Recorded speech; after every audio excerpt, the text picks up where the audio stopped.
let's create a new one.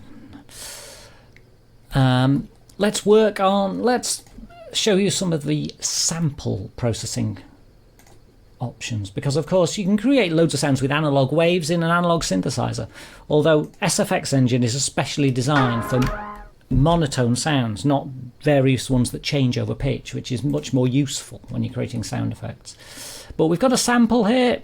We've got lots of controls. You'll notice this box is green. Now that means this number corresponds to a sample instead of a modulator.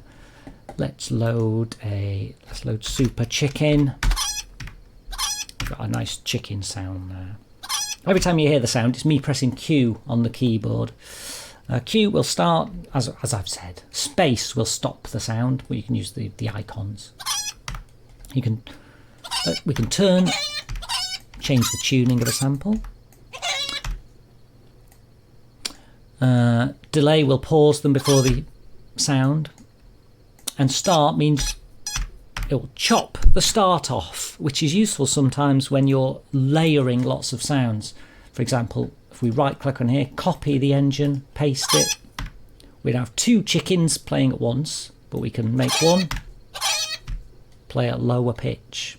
We can make one play a little bit later, 200 milliseconds later. We can make this one play quieter. We can make this chop the head off this one. Headless chicken.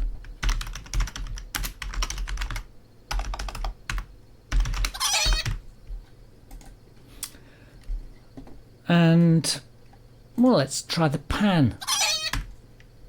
Pan it over to the left, over to the right, left. We can attach a modulator to the pan.